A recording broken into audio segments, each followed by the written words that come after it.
Bien le bonjour les férus d'histoire, ça faisait longtemps qu'on ne s'était pas vu sur cette chaîne et je voulais vous annoncer le retour des activités avec un format, vous allez le voir, qui va vous changer un peu de vos habitudes. Mais ça je vous en parlerai un peu plus tard puisque maintenant nous sommes à Halloween.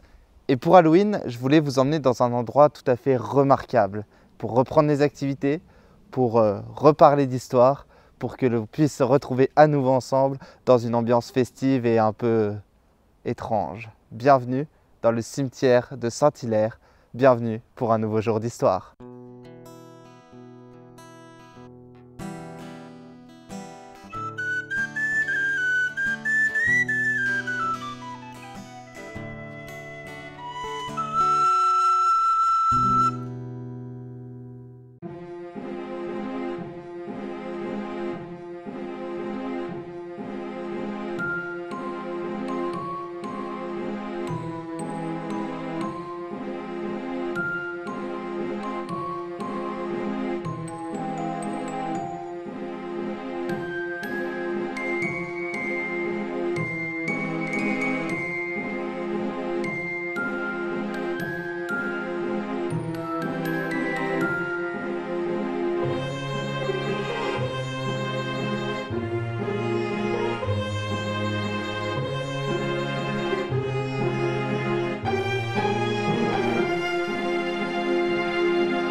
Aujourd'hui, le petit village de Marville dans la Meuse ne paye pas de mine. Et pourtant, au XVIe siècle, il s'agissait d'une cité très prospère. En effet, il y avait de nombreuses familles nobles, bourgeoises, des marchands, tous dépendants du comte de Bar ou du comte de Luxembourg.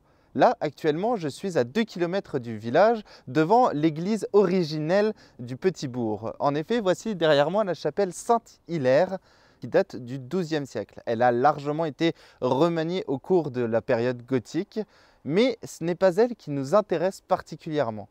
En effet, elle est entourée de son cimetière, et comme vous pouvez le voir d'ici avec quelques stèles, c'est ce qui va nous intéresser particulièrement. C'est un cimetière unique en France qui comporte encore aujourd'hui des pierres tombales qui datent du XVe, XVIIIe siècle. Avec son mur qui l'entoure, sa chapelle, son ossuaire, sa maison du gardien et ses nombreux bris de sculptures, ce cimetière a été classé au titre des monuments historiques dans les années 70.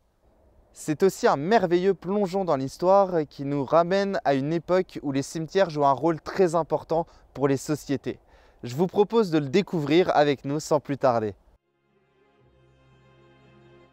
Au Moyen-Âge, la sacralisation des cimetières autour des églises joue un rôle déterminant dans la fixation et la polarisation des populations, bien plus qu'ont pu le faire les châteaux forts comme on a tendance à le croire.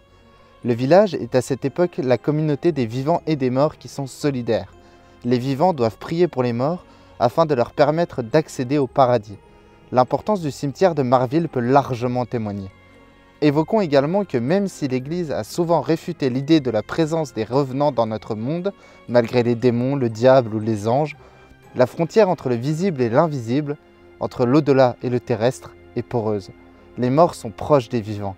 Les vivants ne cessent de prier pour le salut de leur âme, parfois longtemps après leur décès.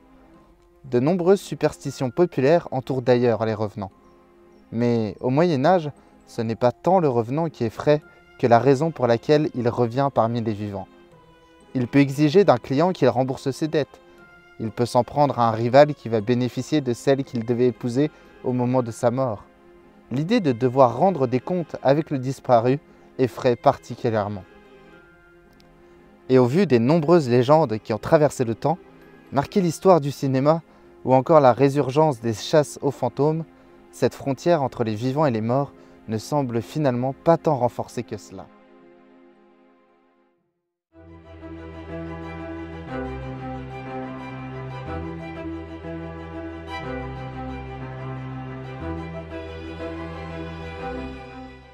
Le cimetière possède un grand nombre de sculptures religieuses. Parmi les plus remarquables, un christolien qui date du XVIe siècle et que l'on attribue à l'école de Ligier-Richer.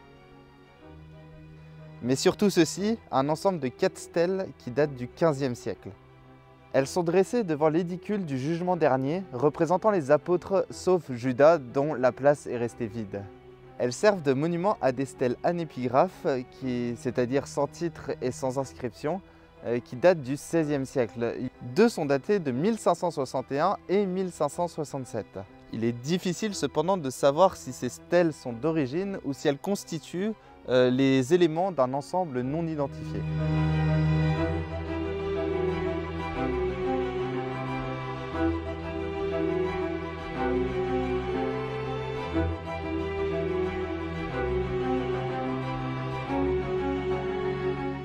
Nous voici maintenant devant l'ossuaire, qui date du XVe siècle. C'est Constant Motsch, alors gardien du cimetière, qui rangea l'ossuaire vers 1890. Cet ossuaire est composé de 40 000 crânes et os longs qui sont tous enchâssés dans des boîtes à crânes en bois à tête d'horloge. Il y en a 29 et elles renferment toutes des crânes d'hommes et de femmes ayant vécu à Marville de 1780 à 1860. À l'intérieur, nous pouvons lire des inscriptions.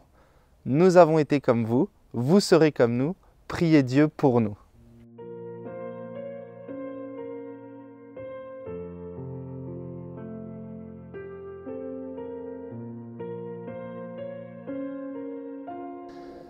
Ce Christ lépreux qui garde l'entrée des lieux atteste des nombreux lépreux qui ont été enterrés ici à Marville. En effet, venant principalement du diocèse de Trèves, la maladrerie de Marville était leur avant-dernière demeure avant le cimetière.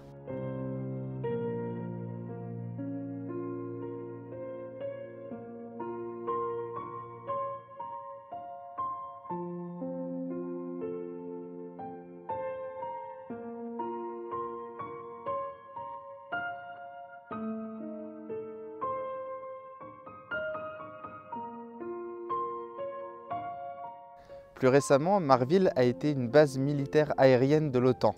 Des militaires canadiens ont occupé la ville de 1954 à 1967. Ce sont 41 membres de familles de militaires canadiens qui ont été enterrés ici à Marville, comme peut en témoigner ce magnifique monument qui a été fait et qui a remplacé les croix qui étaient détériorées.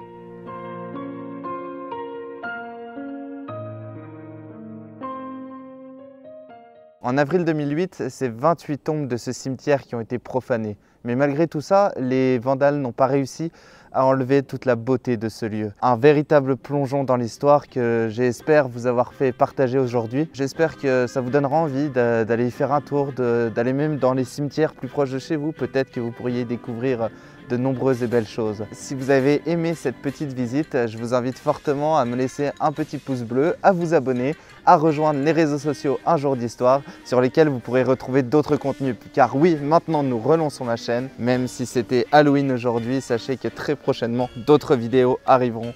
Alors je vous dis à très vite pour un nouveau jour d'histoire.